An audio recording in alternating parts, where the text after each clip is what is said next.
Tafadhali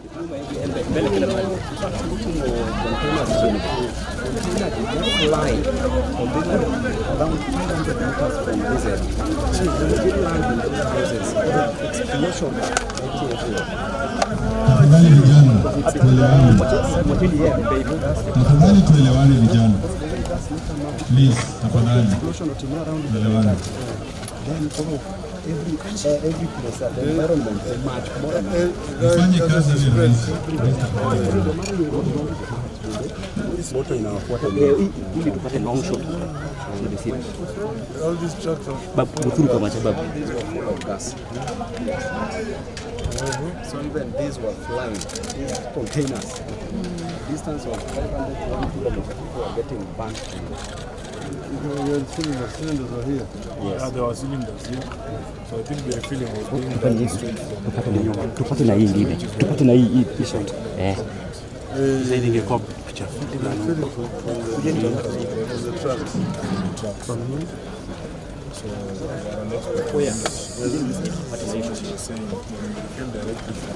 the risk of leakage is actually high. You usually need to have an underground tank where this trucks uploads. There is there that you do the filling. Kulia, boss, kulia. So it appears that if you look at everyone, say massive community. See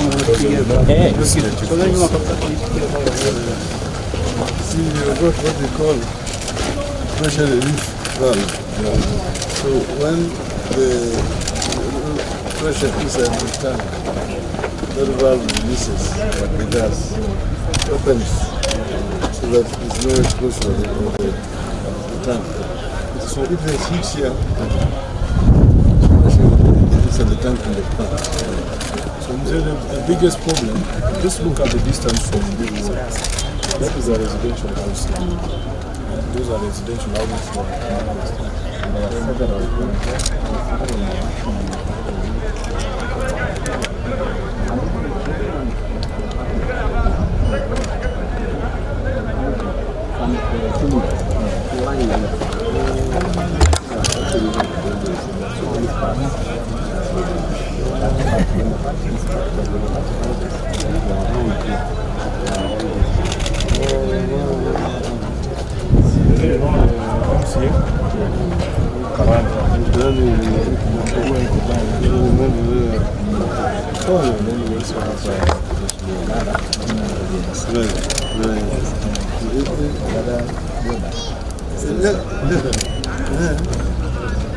Okay. Oh.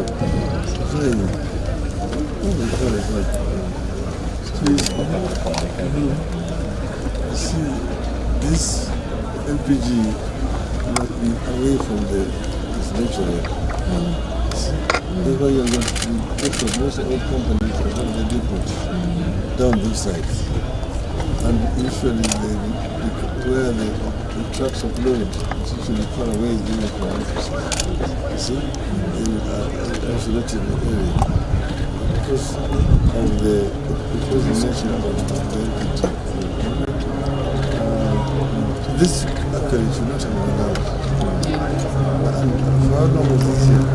For 0 years. The time they came here and demonstrated with the war of the Shilin. They demonstrated against this.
high pressure.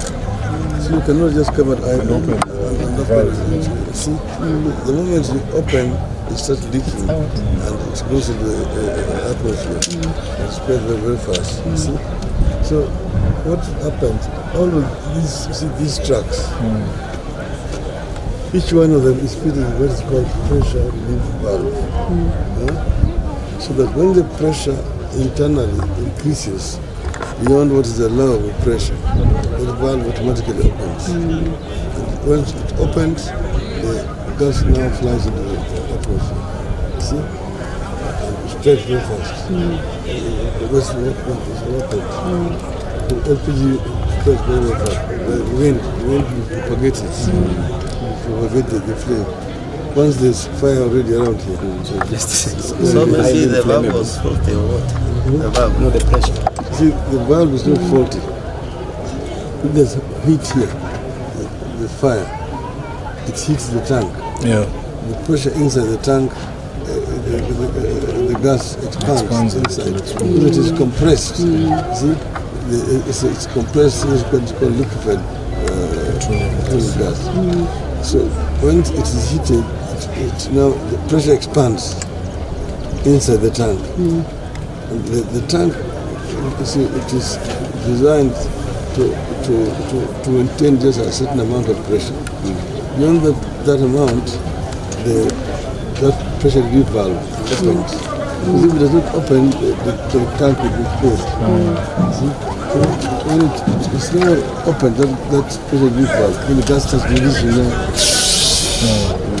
into the environment. And the wind propagates it.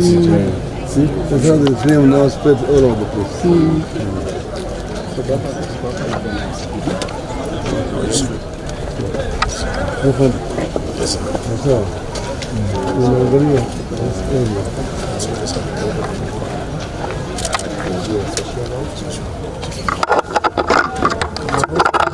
Is there any update you might want to give us now that the plane is here? At the moment, no. We have seen some of us to go and check whether we have the incident or this charge. And in terms of securing this site,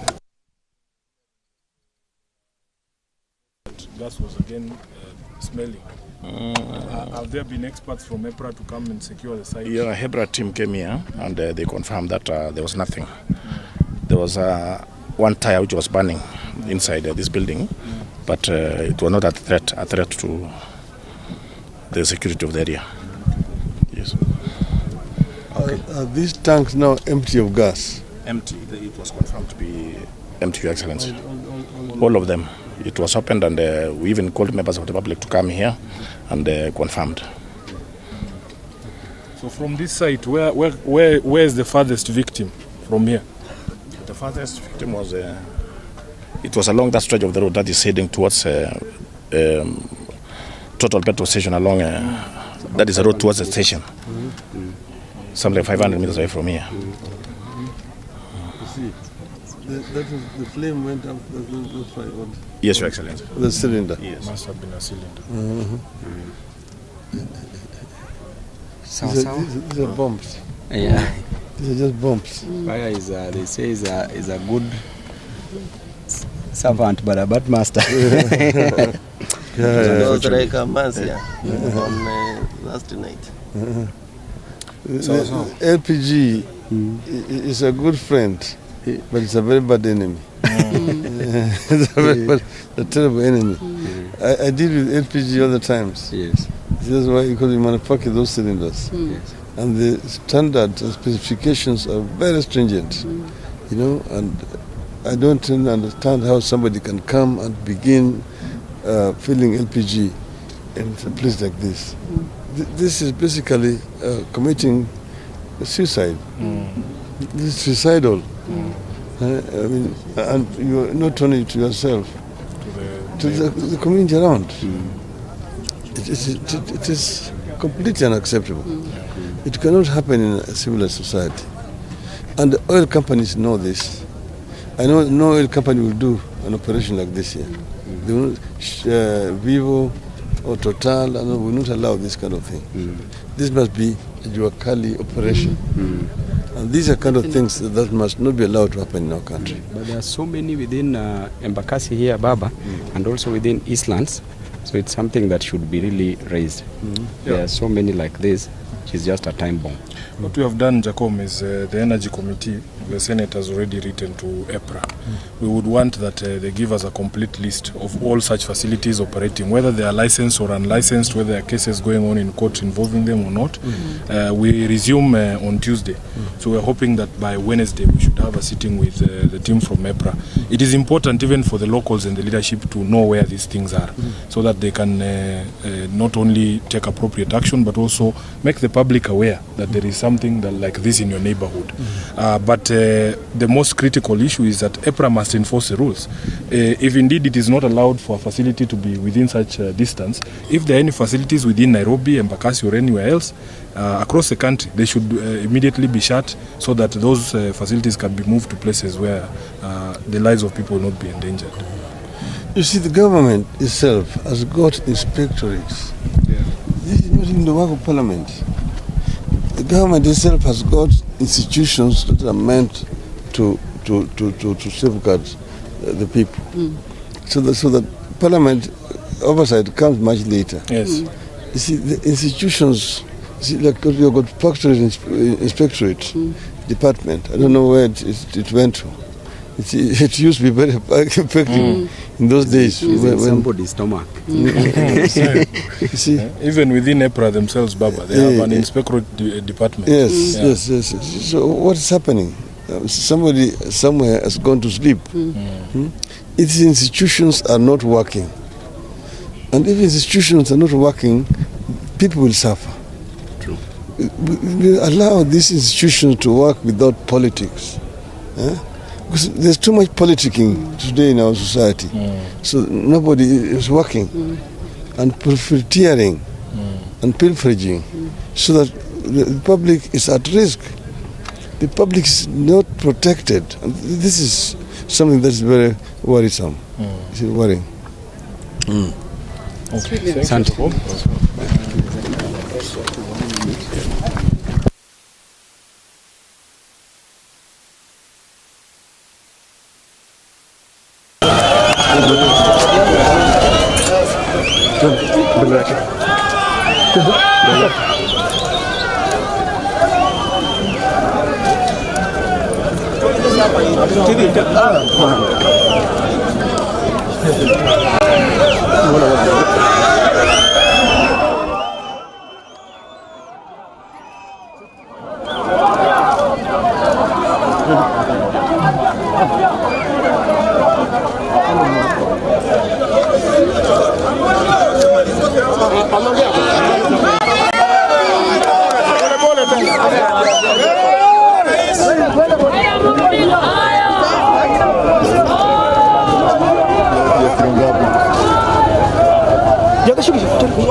Asanteni sana.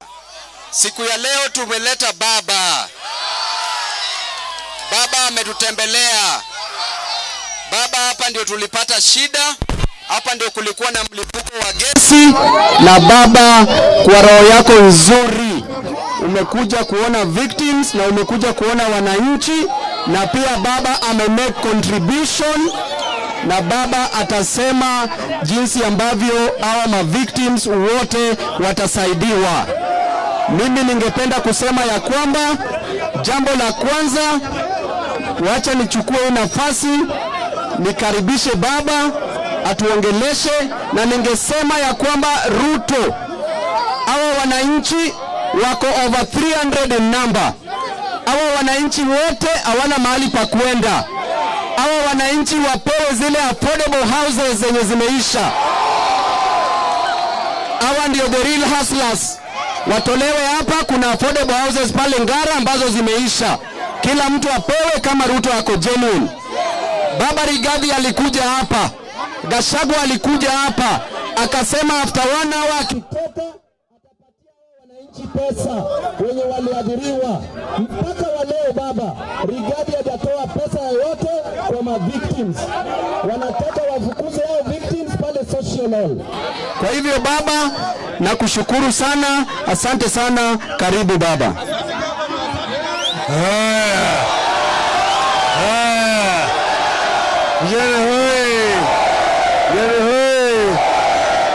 Asanteni. Tumekuja kwa msiba, maana yake nyinyi mmeathirika. Ndio sababu mimi nisema nitafika nione na macho yangu. Na kwanza nataka kusema poleni sana. Poleni sana kwa yale ambayo yalifanyika hapa. Nimeingia pale ndani na nimeona na macho yangu kitu kama hii hatakikani fanyike hapa. Mimi kwa masomo mimi ni engineer, na kazi ambayo nimefanya kwa muda mrefu zaidi ni mambo ya gesi. It is LPG, liquefied petroleum gas. Hii ni mafuta ambayo inatengenezwa, yani gesi inatengenezwa kutoka kwa petroli. Hii gesi inakuwa na pressure mingi zaidi. Mimi natengeneza mitungi ya kuweka ndani, kuweka hiyo gasi ndani yake. Iko kitu inaitwa specifications ambayo imewekwa kutengeneza mitungi, na vile wewe unaweza kutumia hiyo gasi. Haitakikani hii gasi iwe mahali karibu na pale watu wanaishi. Ukaenda kwenye madepots ya makampuni ya mafuta ya Shell zamani, Ajib zamani, Total, Caltex, Esso, kwenda kule Mogadishu road pale. Kila mahali ambayo unaona iko pale kwa petroli pale, na pale ya kuweka gasi inawekwa kando. Tena mbali sana. Tena mahali ambayo iko wazi, yani open air space. Pale ambayo gasi hata ikivuja, gasi inaenda kwa hewa juu. Haitakani wewe mahali ambayo kuna ukuta pale, ukuta hapa namna hii. Alafu trucks wanaingia pale ndani, vile wamejenga, wamebeba gas huko ndani. Hii ni kuhatarisha maisha ya watu ambao wanaishi hapa. Hii yote ni wii yote ni hatari sana, maana hii ni bomb. Moto ikianza namna hiyo, kwanza inabeba hiyo gasi kwenye upepo na inafuata hiyo gasi sasa kule inaanza kuwaka na moto inarusha namna hii. Sasa ile na ile masilinda ndogo zinatoka kama mabombu, kimbia pale namna hii. Hii ni hatari sana. Hii ni kusema jamaa yenyewe alipanga maafa ya watu hapa. Kitendo kama hichi mpaka ilaniwe vikali. Kuna viungo vya serikali ambao wamepewa jukumu ya kuhakikisha kwamba maisha ya binadamu imeangaliwa. Kuna viungo katika serikali ambayo inaitwa Factory Inspectorate Department ya serikali. Ingine ni EPRA, ambayo vile wana jukumu ya kufanya. Watu wengi wamelala kwa kazi, wamelala kazini, wanangorota na wananchi wako kwa hatari. Kwa hivyo hao wote natakana wachukuliwe hatua vikali. Kama ingekuwa ni serikali ya Azimio, mambo ingekuwa tofauti sana. Lakini hii ni sababu ya uzembe wa serikali ya Kenya Kwanza. Wameshindwa na kazi. Manake hapa wakati hii inatakana hatua ilikuwa tayari ishachukuliwa. Wanaambia wanafanya uchunguzi. Hii uchunguzi haitaki ichukue zaidi ya masaa 48. Tayari unajua makosa iko wapi, nani na nani na nani. Mimi nilisikia ati jamaa ati anaenda kwa polisi, ati yeye amesurrender.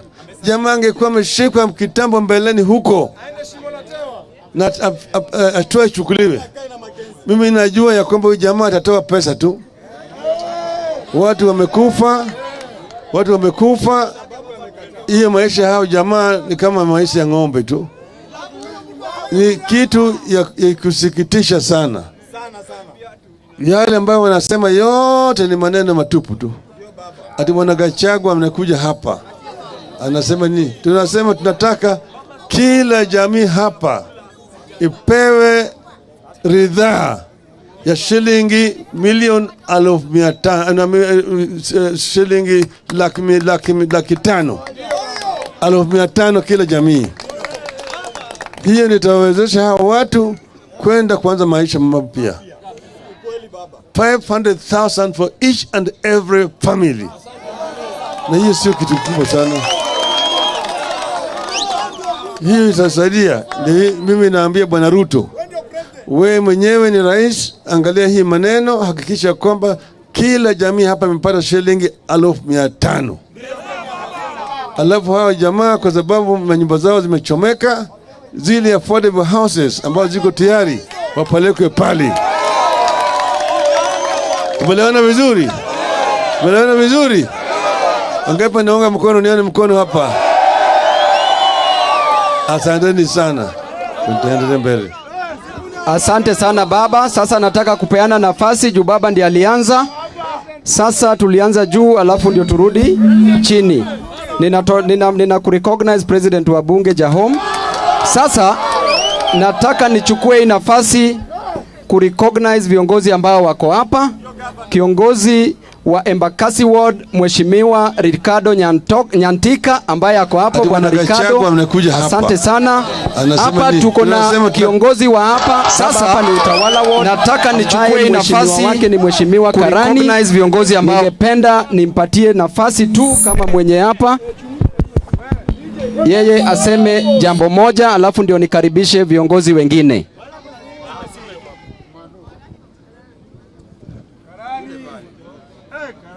Dakika moja tu because tunaenda mbele. Wana mradi hoi. Mmefurahi baba amefika. Sina mengi ila ni kumkaribisha baba, seneta wetu, katibu mkuu wa chama cha ODM Edwin Sifuna, seneta Komboka na viongozi wengine walio hapa. Yangu ni kidogo sana baba, ni kusema asante sana kuja kufariji wale watu wameathirika sana kwa hii mkasa imetokea eneo hili. Hii ni area ya Murandi baba, unakumbuka vizuri ulikuja hapa wakati tulikuwa tunafanya campaign. Na hawa watu wanakupenda sana, walikupea 70% kura zao. Baba, hapa wale watu wameathirika nyumba 145 zimechomeka kabisa. Na watu zaidi ya 750 wote hao wameathirika kama families. Na ndio tunaomba serikali kuu na serikali ya kaunti ya Nairobi ikuje haraka sana vile iwezekanavyo, watu waweze kusaidiwa waendelee na maisha yao. Serikali ya kaunti iko na budget ya 245 million. Na tunaomba kati ya hiyo pesa ya emergency fund iweze kukua released haraka sana ndio watu waweze kusaidika hapa Murandi. Na tunaomba pia baba, wale maofisa wa serikali ya county na ya national government wenye kufikia sasa watu 7 wamekuwa confirmed wamekufa. Na tunaanza saa hizi Na tunasema wako wengi ya hiyo. Wako wengi. Na tunaomba sasa tumalize. Hao viongozi wachukuliwe hatua, wafutwe kazi. Kwa sababu watu wamekufa na kazi zimeharibika na watu wana mahali ya kukaa. Asante sana baba. Asante sana baba. Tukiongezea hapo venye mheshimiwa amesema baba, jana kulikuwa na tabia mbaya sana ambayo watu wa county walitufanyia pale, jambo ambalo haina heshima baba. Baba, wale ma victims ambao walikuwa pale jana usiku, watu wa Kanjo walitumwa baba, walikuwa natolewa pale na fujo, wanaambiwa watoke hapo haraka haraka. Baba, utaintervene kwa sababu wewe ndio uko na hii jibu yote. Kwa hivyo tumehakikisha ya kwamba saa zile DCI wanafanya investigation yao baba, hata mimi pamoja na wana Embakasi East tumepeleka mwenye hii kampuni kotini, na tena tukapeleka county kotini, na tena tukapeleka EPRA kotini. Tunataka wa compensate hawa ma victims wote. Kwa hivyo kwa sababu ya hiyo, wacha nichukue hii nafasi kukaribisha seneta wetu, seneta Mama Hamida, kisha ndio nikaribishe seneta wa Kanairo. Karibu sana. Habari zenu wote. Poleni sana. Poleni sana. Mimi naitwa Seneta Hamida Kibwana, namsaidia Seneta Sifuna kwa Nairobi nominated senator. Baba, mimi nitaomba kitu kimoja tu. Mimi naomba serikali ya Azimio tuendelee kusaidia wananchi wa hapa wale wameadhirika. Hiyo ndio nitaomba. Hii serikali ya Kenya Kwanza imelala, na Waswahili wanasema ukimwamsha aliyelala bas. Baba, hiyo ni yangu tu. Sisi Azimio tuendelee kusaidia wananchi. Asanteni sana. Asante sana Senator. Wacha nikukaribishe juu wewe ni mdozi wangu hii Nairobi. Hiyo usinifukuze kazi bwana. Sasa nataka nichukue nafasi, na kabla ya hiyo nitambue uwepo wa kiongozi wetu Mheshimiwa Ogada. Anaweza wave tu tafadhali Mheshimiwa Ogada. Na tena hapa, huyu ni mheshimiwa wetu hapa, anaishi hapa, ametusaidia kazi hapa vizuri pia. Na tena tuko hapa na uwepo wa Mheshimiwa Maji ambaye ako hapa. Asante sana Maji. Sasa kwa shangwe na vigelegele, nataka tuchukue nafasi kukaribisha seneta wetu ambaye ni seneta mshupavu, Simba wa Nairobi, seneta ambaye akinguruma Ruto anajificha chini ya kitanda. Seneta Sifuna, karibu uongeleshe wananchi.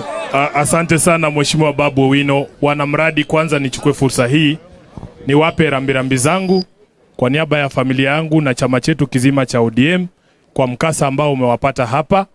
Jambo hili jinsi ambavyo baba amesema halikufaa kutendeka. Kama tungekuwa na serikali ambayo inawajibika, hili jambo halingefanyika. Baba, ukiongea na hawa vijana hapa, serikali ya Ruto na hii serikali ya Sakaja ya Kanjo hapa, wanajua sana kufuata watu ya Chang'aa. Watu ya Chang'aa, hiyo ndio wanajua, si ndio? Hawa vijana wakijiseti mahali wawashe kitu, chief ameshafika tayari. Mahokas, kubeba mahokas ndio kazi ya Sakaja. Lakini wewe niambie, hii mradi si atiko kwa msitu, iko kwa barabara. Wakija hapa ni kuhara saa watu wa maduka walipe maleseni na vitu ingine. Unataka kuniambia hawakuona hii mradi inafanyika hapa? Na mimi ile kitu nataka kusema baba, kuna wale wanazembea kazini, lakini kitu kikubwa zaidi ndani ya serikali ya Kenya Kwanza ni ufisadi. Ni ufisadi ambao unapelekea kwamba mtu anaweza weka mradi kama huu nje ya nyumba za wananchi mahali wanaishi, alafu mtu anajifanya haoni hii mradi. Ni kwa sababu macho yake imefungwa na nini? Pesa. Hiyo ndio ukweli wa mambo. Kwa hivyo mimi nataka niseme mambo mawili. Kitu cha kwanza, kama seneta wenu, tayari tumeandika barua kwa wana EPRA, kwa sababu EPRA ambao wanaongezwa na bwana Kipto wako na pesa ya kufanya enforcement na inspection ya miradi kama hii. Kama kweli huyu jamaa hakuwa na leseni, inawezekanaje kwamba EPRA wasijue, governor asijue, chief asijue, polisi wasijue? Haiwezekani. Tunataka wiki ijayo waje mbele ya bunge huyo bwana Kipto atuambie ni kwa nini alikubali mradi huu kuendelea wakati ambapo anahatarisha maisha ya wananchi. Mnakubaliana na hiyo? Namba 2, wewe governor Sakaja, wewe ndio unapeana leseni kwa biashara zote Kenya, kuanzia kwa mtu wa smoky mpaka kwa kampuni ya baba ile inatengeneza mitungi. Sasa leo utatuambia watu wako walikuwa wapi, kama sio kila siku kungangana na watu wa smoki, kungangana watu ya mayai, kungangana na watu ya ndizi, kungangana na wananchi wakipiga starehe yao. Hiyo ndio kazi mlichagua Sakaja kufanya? Mwambie shame on you. Shame on you. Na kitu kinanivunja roho zaidi, jana wale watu ambao wameenda kujisitiri ama kujificha pale kwa social hall, ati Kanjo inakuja na waambia watoke waende wapi? Kama hamungekuwa melalia masikio na kukula rushwa, hao watu hawangekuwa nakoza makazi leo, si ndio? Kwa hivyo mimi kama seneta wetu nataka niwaambie kitu kimoja. Serikali ya UDA ni serikali ya UDA. Iwe ya kitaifa, iwe ya county, hawana utu. Hawana utu kabisa. Wewe nifikiria unakuja kutoa mama kwa social hall, alafu unawaambia wachukue ati shilingi 10,000 waende wapi usiku? Na mtu wako na watoto. Tunataka tuwe na viongozi wenye utu ambao wanaweza kuangalia mtu na jicho la huruma. Hapana kufukuza mama na watoto usiku, si ndio? Kwa hivyo mimi nataka kuwaambia, wakati ambapo tutapata fursa nyingine ya kuchaguana hapa Nairobi, kama mtu si mtu ya ODM, kama mtu si mtu ya ODM asikuje kutuambia ati yeye ni rafiki ya baba, hapana. Hati sijui ni ndugu ya Sifuna, hakuna. Ndugu yangu kutoka wapi? Tunataka viongozi wenye utu ndani ya kaunti ya Nairobi, si ndio? Mheshimiwa Raila Odinga, mimi nikushukuru kwa niaba ya watu wa mradi, ulitupatia shilingi 1,000,000. Nishukuru Babu Owino, ulitupatia shilingi 1,000,000. Mimi natangaza hapa baba, wabunge wako baba wametoa shilingi 800,000. Members of Parliament wa ODM wamepatia Babu Owino, kwa hivyo tumefikisha zaidi ya shilingi 3 kwa ajili ya waathiriwa wa pale huu mkasa. Alafu mwingine anakuja kutuambia na ako na pesa yetu ya disaster. Mtu amechukua pesa ya disaster anatuambia tuchukue shilingi 10,000. Sakaja, mimi nataka kukurudishia wewe hiyo pesa ambayo ulitoa. Hiyo 280,000. Hiyo pesa Governor Sakaja, ofisi yangu iko KICC. That 280,000 shillings unataka kufunga nayo watu wa mradi macho, kuja kwa ofisi yangu nitakutumia hata kwa simu. Hiyo inatosha hata kwa M-Pesa. Asante sana, Mungu awabariki. Sasa tunataka turudishie baba nafasi, baba atuongeleshe tena. Hello. Sasa mimi naenda pale kwenye hall kuona wale jamii ambao wameathirika. Baada ya kutoka hapo nitaenda hospitali kuona wale ambao wamelazwa kwa hospitali. Sisi kama wana ODM na Azimio tunatoa shilingi 3,000,000 kwa watu. Sawa. Asanteni sana. Hai.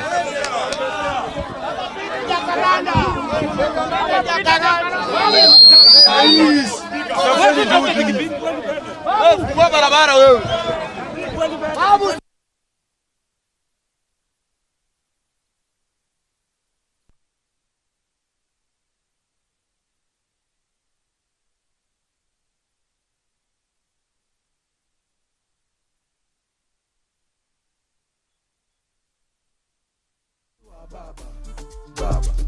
Baba, jeshi ya baba, sini wa baba,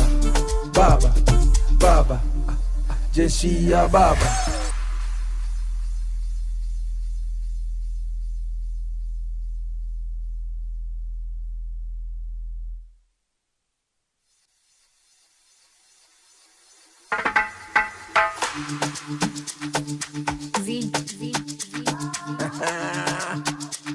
Braja, baba, ay,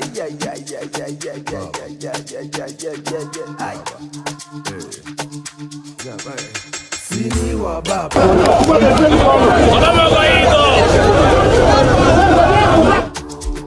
baba, sini wa baba, jeshi ya baba, sini wa baba, jeshi ya baba, sini wa baba, jeshi ya baba, sini wa baba.